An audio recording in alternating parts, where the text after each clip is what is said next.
Greetings everyone, and welcome back to episode 4 of STOCAST. Today I want to talk about budget builds, what the problem is with them is, and what can be done about it. If you look around the internet for Star Trek Online content, you're going to find that there is a lot of attention paid to optimizing stuff. There's a lot of high-end stuff, a lot of builds with price tags in the hundreds of dollars. And then there's casual content that's meant to sort of be consumed. The content is the content. It's not really, they're not really guides or anything. Maybe some vague advice given out here or there. But if you look at the people who do try to give out free-to-play or budget advice, it's kind of all over the place. Every person sort of has their own metrics, their own ideas about what that means. And it feels like the player base in general is never really happy with it because I think we have a problem with knowing our audience and not knowing what a budget player is actually looking for from a budget build. I know for me personally, when I got into the game and I was looking at budget builds, my biggest problem was accessibility. There was a big emphasis placed on cost in terms of dollar amounts, and that was substituted with free event items. But since I was a new player, I did not have those event items, and so that caused a problem for me because I couldn't get those items, not for any cost. Not only was it too expensive, that wasn't even necessarily the issue. I couldn't get it at all. It was simply impossible, and so I have sort of focused my efforts in that area on accessibility and making sure that my free-to-play stuff has the maximum amount of accessibility possible, that you're definitely able to attain all of those items no matter when you started playing the game, no matter what you have, no matter what faction you're playing, and so on.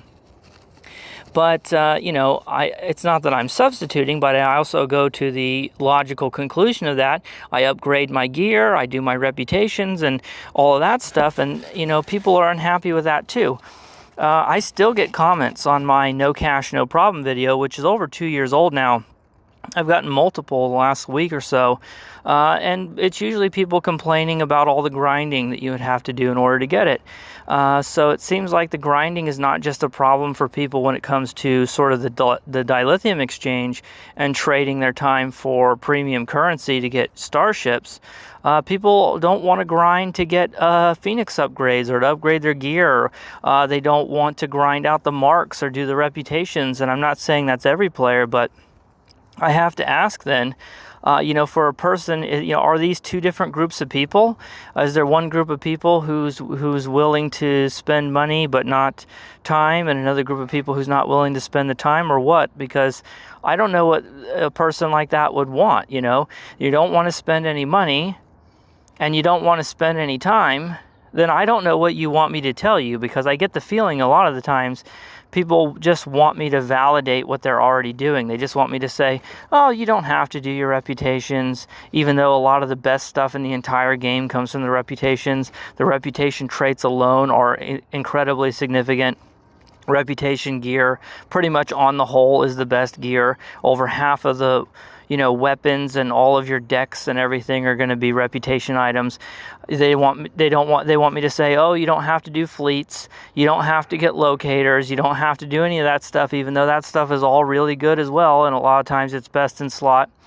They don't want me to tell them to do upgrades because that requires a lot of dilithium, and they probably are trying to sell it on the Dilex so they can get a ship, and they don't want to spend it on their upgrades. I don't know what they want me to say, to be honest. I feel like they want me to say something that's impossible, which is there's some secret out there. They're hoping that I can tell them, oh, here's this mission that you probably didn't know about, and you can go and do that mission and get some really amazing mission reward, and that's going to be just as good as the best stuff.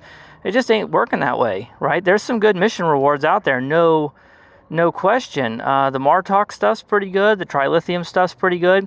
That new Fekiri Torment engine from the newest mission, that's pretty good as well. It's not like there's nothing good from the mission rewards, but on the whole, not really. I personally find it to be a waste of time unless you're getting one of those, few exceptions, one of those few things that are good, because The reality is, I did that on my free-to-play account, and I regretted it because I spent like 6 hours farming mission gear, and then I replaced it not too long afterwards, and it just sort of felt like, well, I wish I had that time back now.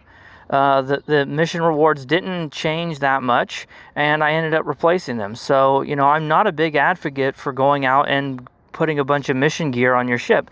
I know that's really tempting. That's what people want to hear, because you can sit down. If you watch a video, people want actionable advice, right?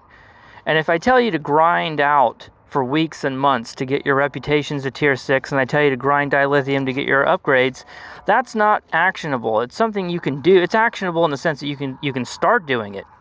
But if I tell you, if you're a budget player, go get go get this mission set or that mission set, you could sit down right afterwards, go play the mission a few times, get the set, and then feel like you did it. It's complete, and you have the thing that you wanted.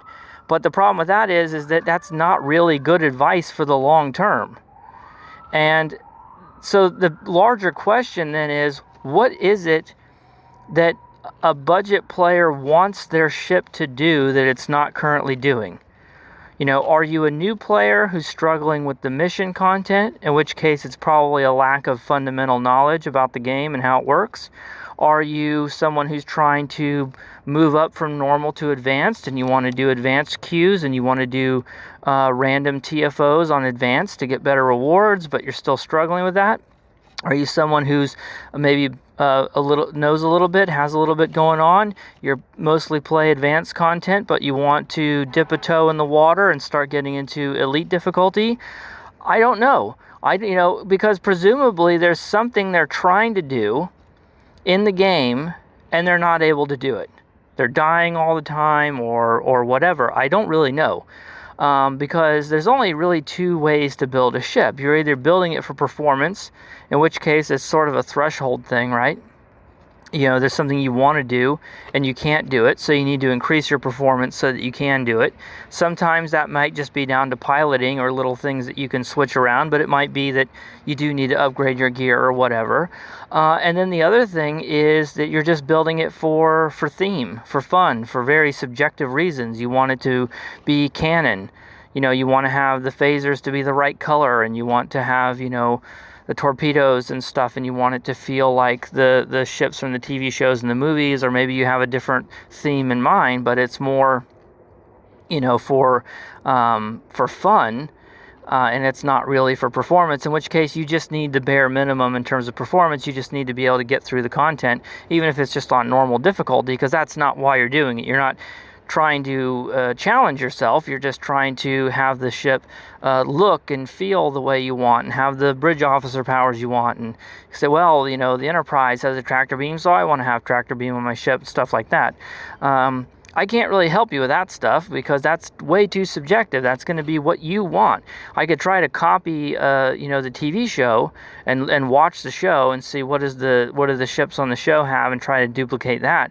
But in terms of those subjective things, that's really just too personal. I can't do that for you. And I think that's another reason why you see performance-oriented builds most of the time on Reddit, on YouTube. And so then the question is, what are these performance thresholds? If you're a DPS chaser, it's sort of a never-ending threshold, right? You're just always trying to do better than whatever the last time was that you did the best. So whatever your current personal best is, you're just trying to do better than that. And so that's a moving target that it's never finished. But if you're talking about difficulty thresholds, struggling with normal, struggling with advanced, struggling with elite, well, then there's, something else to that. There are sort of, benchmarks for that. But, at the end of the day, I don't know what budget players want. I don't know what their goals are. I don't know what they're trying to achieve. I don't know how much work they're willing to put in. I don't know how much grinding they're willing to do, how much patience they have, how much money they're willing to spend, how much money they've already spent.